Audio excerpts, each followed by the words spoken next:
berjubel itu susah masuk gitu ya. Masuk teleponnya, sabar ya. Sabar ya. Cobain terus di 0271 857 555. atau silakan SMS di 0857 021 8888880. Silakan tanya-tanya seputar STIE Surakarta itu.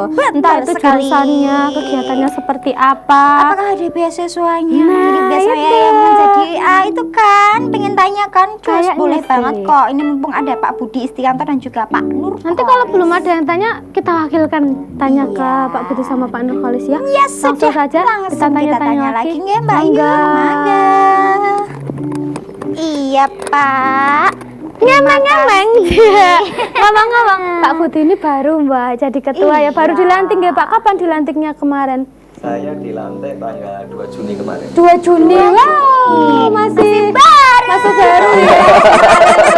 Periode 2016 sampai 2020 nanti masa jabatan 4 tahun berarti 4 tahun, ya itu ya. iya. Nah ini rencana-rencana program baru nih yang akan dilaksanakan di waktu dekat dan jangka panjangnya itu apa saja ini? Oke, jadi terima kasih memang setelah saya kemarin dilantik sama Yayasan Bina Wira Swasta Surakarta. Ya. Yayasan ini yang menaungi Lembaga STI Surakarta.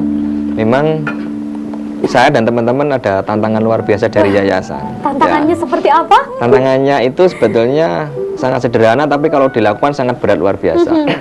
Karena berdasarkan peringkat di perguruan tinggi swasta se-Jawa Tengah, STIE saat ini berada pada peringkat 51 dari se-Jawa Tengah, ya? dari 300 berapa perguruan tinggi swasta itu.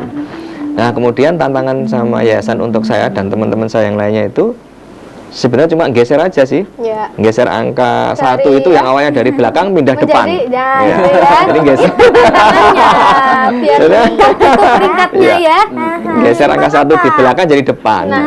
Nah, kemudian oke lah, karena kita juga komit, kita terima tantangan itu, mestinya kita siapkan karena kita udah pegang itu indikator-indikator untuk peningkatan peringkat perguruan tinggi yang akan kita kerjakan dalam waktu dekat. Pasti kita adalah di pengembangan investasi sumber daya manusia, baik di tenaga pendidik maupun di non kependidikan, mulai dari peningkatan jabatan fungsional dosen, kemudian juga sampai ke bagaimana agar hampir semua dosen di STI Surakarta itu dapat sertifikasi pendidik.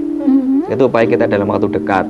Kemudian juga di manajemen pengelolaan, itu juga akan kita tingkatkan. Yang ketiga adalah di prestasi mahasiswa. Tuntutan kita memang harus ada mahasiswa yang punya prestasi baik di tingkat regional maupun di tingkat nasional ya. Bapak, mohon maaf, ini ada penelpon, kita angkat sebentar ya. Halo, selamat siang Sinden Mendel. Apa tak? Halo, Sinden Mendel. Apa tak? Dari siapa, di mana? Mau tanya ini Mbak, kalau di STIE Surakarta, apakah ada harga khusus untuk siswa berprestasi gitu? Ada lagi Mbak yang ingin ditanyakan? Sudah itu aja sih. Ini maaf, dengan siapa, di mana Nama Mbak? Putri, Mbak Putri di Sragen ya. Oke, matur nuwun. Mbak Putri di Sragen, terima kasih pertanyaannya nih. Apakah yang berprestasi ada beasiswa mungkin itu yang dimaksud ya? Di STIE Surakarta.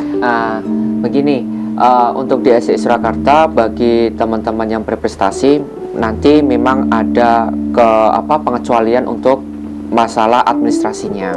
Tetapi tidak usah khawatir, kita memberikan layanan atau kaitannya dengan pemberian beasiswa itu banyak sekali. Nanti salah satunya ada beasiswa Yayasan Bina Wira Swasta yang menaungi dari STI Surakarta, kemudian ada beasiswa bidik misi, kemudian juga ada beasiswa PPA bagi anak-anak yang berprestasi. Jadi kalau sudah masuk ke STI Surakarta nggak usah khawatir masalah untuk masalah biaya. Bisa dikondisikan lah nanti. Apalagi kalau berprestasi. Kalau bocah pintar itu nggak susah. Pasti negara itu akan membiayai orang-orang yang pintar. Tapi juga bertanggung jawab kalau udah dapat beasiswa juga prestasinya harus meningkat ya, belajar terus. Makanya itu. Jadi tadi kegiatannya itu ya Pak ya, untuk di waktu dekat ini.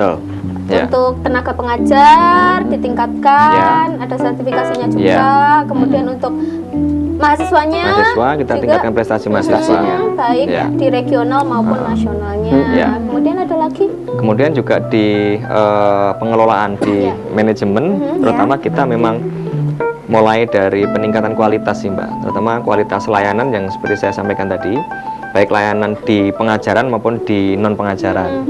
Kalau pengajaran pasti kita akan tingkatkan kompetensi dosen, akan kita libatkan dosen dalam workshop-workshop untuk pengembangan kompetensi baik di akuntansi dan manajemen. Kemudian kalau mahasiswa juga akan kita asah tidak hanya di hard skill-nya tapi di soft skill. Maka keterlibatan mahasiswa dalam organisasi-organisasi kampus, kemudian juga keterlibatan dalam dunia-dunia bisnis itu kan akan semakin kita tingkatkan. Gitu. itu juga bisa melatih entrepreneurnya ya. Iya. Salah satunya itu. Itu untuk langkah awalnya seperti apa nih mahasiswa baru? Jadi biar tahu oh anak ini ke jalur akuntansi atau manajemen, itu cara seleksinya itu gimana itu? Oke, jadi di awal ketika seleksi memang kita ada form sih isian. Kita Minatnya di mana kita gitu? berikan keleluasan kepada calon mahasiswa itu untuk pilih. Tapi mestinya sebelum pilih itu kan petugas kami akan jelaskan itu nanti arahnya kemana kalau ngambil manajemen dan arahnya kemana kalau akuntansi. Ini ada telepon lagi. Kita Halo. angkat dulu. Selamat siang Sinden Mendel. Halo, Sinden Mendel. Apa toh? Apa toh? Dengan siapa di siapa? mana, Mas? Dari Ahmad di Purwodadi. Oh, jauh banget jauh ya Mas banget ya. Ahmad. Mau Mau tanya tanya apa? apa? Iya, mau tanya Mbak, Hah? apakah syarat-syarat atau ketentuan untuk mendapatkan beasiswa di STIES Surakarta? Sudah itu aja. Ya, oke. Ini banyak sekali yang tanya masalah beasiswa ya. Nah, itu dia selain pinter. Terima kasih ya Mas Ahmad di Purwodadi. Nih, selain pinter, nah untuk beasiswa sendiri ini syarat-syaratnya apa? Untuk beasiswa sendiri yang diisyaratkan tadi, yang pertama kalau untuk yayasan binawira swasta, otomatis yang berprestasi dulu. Iya. Yang ditujukan dengan apa itu? Ditujukan dengan raport. Jadi kalau rapotnya waktu SMA kan ini kan baru lulusan nih. Iya. Lulusan ini kan belum ada ijazah. Iya. Tapi untuk persyaratannya yaitu rapotnya. Rapotnya itu selama apa ya, semester genap sama ganjil kemarin itu minimal masuk 5 besar. Nah gitu. Itu untuk mendapatkan beasiswa yayasan binawira swasta. Ya. Tetapi ada lagi nanti ada beasiswa PPA. Kalau beasiswa PPA nanti kalau sudah masuk kuliah selama semester 2 mulai itu ya, itu nanti kalau dia juga berprestasi Ya. minimal 3,00 IPK-nya itu juga bisa diajukan untuk mendapatkan beasiswa PPA. untuk PPA itu. Syaratnya itu Mbak. Gampang. Oh, IP 3,00. Pokoknya nek wis berprestasi ki wis jos tenan lah ya. Khawatir masalah beasiswa ya syarat-syaratnya. Mungkin kalau untuk yang kurang mampu ada bidik misi. Ada ya. bidik misi itu tadi kalau yang kurang mampu. Ya. Banyak banget Zepo, jangan khawatir lagi untuk mendaftarkan segera di sekolah tinggi Jangan ilmu putus harapan ekonomi juga. Surakarta. Biasanya seperti itu ya kalau masih SMA gitu. Wah, lendo, bapak ibu kira duwe duit tinggal nyekolah nek kowe tapi Iya. serasa kuliah. Jangan seperti itu. Jangan putus harapan untuk anak-anaknya diberi semangat. Kalau Iya. nggak punya uang ya yang penting anaknya belajar dulu, Iya. pintar, pasti nanti ada jalan kalau ada usaha. Semangat deh pokoknya nggih. Nah, ini dari tadi kita kan tanya-tanya nih ya, ini pengen ngulik sedikit nih tentang STIES. Ini kalau boleh tahu berdirinya itu sejak kapan, Pak? Oke, jadi SD Surakarta itu berdiri sejak tahun 93.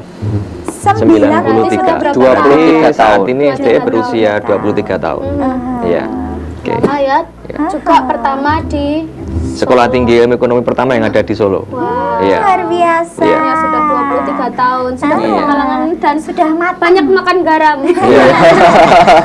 Itu dari dulu di lokasi di situ terus atau mengalami perpindahan dari mana ke mana gitu? Oke, kita sejak awal sejak 93 kita tidak pindah-pindah, tetap di situ. Tetap di situ Iya, ya, Pak, ya? iya, alamannya tetap. Pasti ada alumnus, mungkin ada alumnus STIE yang ngajar di situ gitu Pak, ada ya? Ada. Dosennya. Salah satunya adalah saya. Mbaknya ternyata ya mancing-mancing. Ternyata sekarang malah jadi ketua STIS yang baru nih ya di periode Dulu angkatan 2016. Saya angkatan pertama. angkatan pertama. Jadi saya sudah 23 tahun juga di STI Surakarta. Rasanya gimana ya dulu jadi mahasiswa Ketuanya loh ya. yang jadi dosennya dulu juga sekarang jadi relasi kerja Ya, sekarang jadi teman Temen banyak. Ya. Kalau dulu seperti apa? Biasa. Kalau di tahun pertama, angkatan pertama itu seperti apa? Iya jauh sih Mbak dari apa ya, sarana prasarana jauh karena dulu memang saya 93, karena saya anak tunggal sih. Kalau saya kuliah itu ya udah setelah saya selesai bubar tuh kampus, saya nggak punya kakak kelas, nggak punya adik kelas ya kan. Kemudian dari fasilitas pun juga belum seperti sekarang, tapi sekarang udah alhamdulillah cukup, mulai dari lab, mulai dari layanan lainnya sudah tersedia semua, sehingga atmosfer akademik sekarang mendukung untuk proses pembelajaran. Berarti ini salah satu bukti juga ya bahwa Iya. lulusan STIE Surakarta ini loh Pak Budi loh sekarang Iya. di Orang jadi hebat loh ya. sebenarnya nanti putra putri Bapak Ibu ya jadi ketua STIE Generasi Surakarta penerusnya. selanjutnya. Pak Yu, mau kita akan tanya lagi, tapi setelah yang satu ini ya masih banyak banget, masih ditanya jawab masih kita cukupkan. boleh banget. Tapi kita akan kembali setelah yang satu ini, jangan kemana-mana, tetap di sini. Mantap apa